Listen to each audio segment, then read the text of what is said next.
كلها، مع ان متصرح بيها، بس هي مش عايزه الناس تشتريها لان هي بالنسبه للدوله سلعه مضره. فالدوله بتعمل ايه عشان تخلي الناس ما تشتريش السجاير وما تشربهاش؟ ترفع سعرها. بس ده الكلام اللي بيتقال، انا برفع السعر عشان خايف عليك، لكن انا لا خايف عليك ولا بتاع، انت كده كده مدمر صحتك، ايه انا ما تديني فلوس وانت بتدمر صحتك؟ فانا اروح مغليها عشان استفيد من وراك، بس ده ما ينفعش يتقال في الفيديو. فهو الدوله بتعمل ايه؟ يعني انا بعرفك عشان ايه تثبت معاك. فالدوله بتعمل ايه بسعر المواد ديت؟ بترفع سعرها عشان عايزه ايه؟ عايزه الناس تشتري منها كتير ولا الناس تشتري منها قليل؟ هي عايزه تقلل الطلب عليها. اذا اللي انا عايز اوصل له حققته، يبقى السياسه ديت ناجحه. خلاص؟ يبقى تدخل ناجح، عشان في تدخل فاشل وفي تدخل ناجح. اتفقنا؟ هنبدا كده بسعر السلعه دي. يقول لي تدخل الدوله، تدخل للدوله بوضع حد ادنى للسعر في السلع المضره. سلعه ايه؟ سلعه مضره. فبدل ما انا عندي سعر واحد ابقى عندي سعر اقل ولا سعر اعلى؟ فهبقى عندي سي 2. عايز اشرح الحاله ديت ويبقى خلصت المساله. الحق، ده انا خبطت وانا ماشي في الطلب. الطلب حصل له ايه؟ هل انا عندي نفس الكميه ولا نقص الكميه المطلوبه؟ نقص الكميه المطلوبه. والنقطه ديت معناها ايه؟ زياده في الكميه المعروضه. تدخل ناجح للدوله، عملت نقص الطلب على سلعه مضره. انما لو سلعه الناس محتاجاها وضروريه مش مضره، زي كيلو السكر، فاكرين المثال ده؟ كيلو السكر بكام يا ابني يا حبيبي؟ ب 25 جنيه. لا اسمع، انا الحكومه من النهارده السكر يتباع ب 9 جنيه الكيلو. اوعى اشوفك بتبيع السكر ب 25 جنيه. انت كتاجر وكبياع ومنتج للسلعه مبسوط ولا متضايق؟ اخر كلام متضايق. ليه؟ عشان انت كده بتكسب ولا هتخسر؟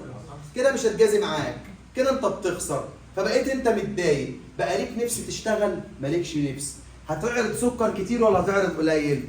ده انا هعرض قليل واخبي السكر، واما يجي لي زبون كده حلو وشيك وابن ناس اقول له بقول لك ايه، انا عندي سكر بس ب 70 جنيه اجيب لك. اول ما احس ان الزبون ده هيدفع فيقول لي يا ريت يا عم، انا هلاقي انا ولا فارق معايا ب 9 ولا ب 25، راح اشترى مني بالسعر الطبيعي القديم بتاع زمان ولا بسعر الحكومه ولا بسعر عالي؟ ده اسمه سعر السوق السوداء. السوق السوداء تبقى الحاجه شحه في السوق بس موجوده في حته ثانيه بس للي ايه؟ للي يدفع. فايه اللي حصل هنا في التدخل ده؟ حصل تدخل للدوله. الدوله قالت لي عملت ايه؟ بفرض حد اقصى للسعر. ايه ده اقصى؟ يعني اخرك هنا. اقصى يعني سي 2 هنا. يعني مثلا ارقام دي من عندي افتراضيه 9 جنيه. مين يقول لي ايه المشكله اللي حصلت هنا؟ الله الله الله، ايه ده؟ مين ده يا بابا؟ نفس الكميه ولا نقص في العرض؟ ايه ده يا بابا؟ نفس الكميه ولا زياده في الطلب؟ هل اللي الناس طلبته موجود؟ فبقى عندي مشكله، صح؟ طيب ايه اللي حصل؟ الفرق دوت في ناس ظهرت في السوق في حياتنا بدأوا يعرضوا الكمية ديت بس بسعر أعلى، فظهر سعر اللي هو سه 3. سه 3 ده اسمه سعر إيه؟ سعر السوق السوداء. خلص يا بابا الكلام، صعب عليك؟ هيجي لك السؤال، يا الرسمة جاهزة؟ يقول لك هو سه 1 ده معناه إيه؟ أقول له سعر توازني. سه 2 تدخل الدولة بفرض حد أدنى ولا أقصى؟ حد أقصى. إيه سعر 3 ده؟ أقول له ده السوق السوداء. طب ايه دوت؟ ده هنا في سلعه مضره عشان في سعرين، سعر وسعر اعلى منه ومحدش فتح بقه ولا اتكلم. حد يقدر يطلع يقول طب يا جماعه انا ببيع سجاير بسعر ارخص؟ مفيش منتج هيعمل كده.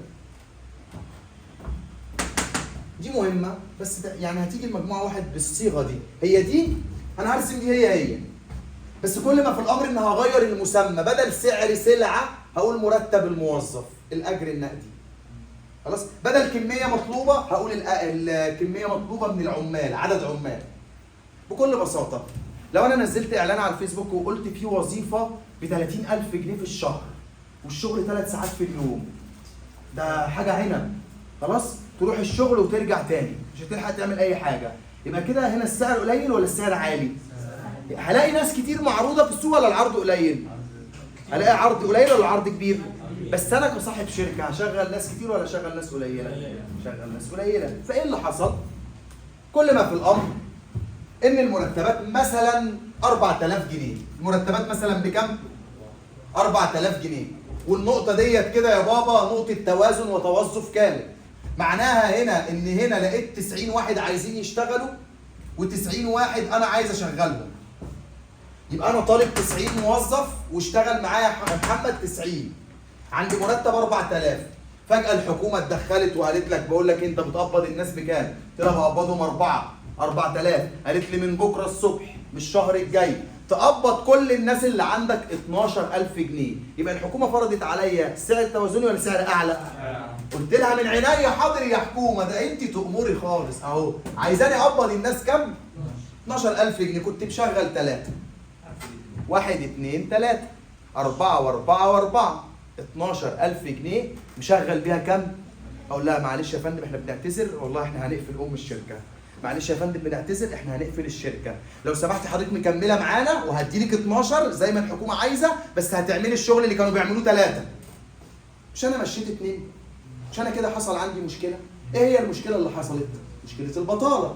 يعني ايه البطاله؟ ناس عايزه تشتغل وموافقه. لا اصبر، مش لاقيه شغل ايه؟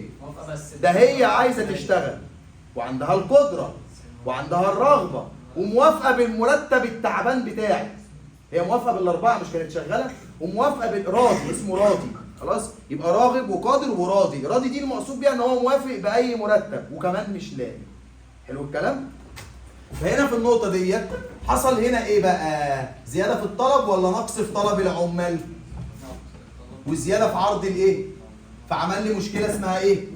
دي مهمه في مجموعه 1 اساسي جايه، في مجموعه 2 هتيجي بس بالاسم ايه؟ سلعه مضره، سلعه حد ادنى للاسعار. خلاص؟ في مشكله في الكلمتين؟ طب ايه اللي يحصل لو الدوله فرضت سعر اقل؟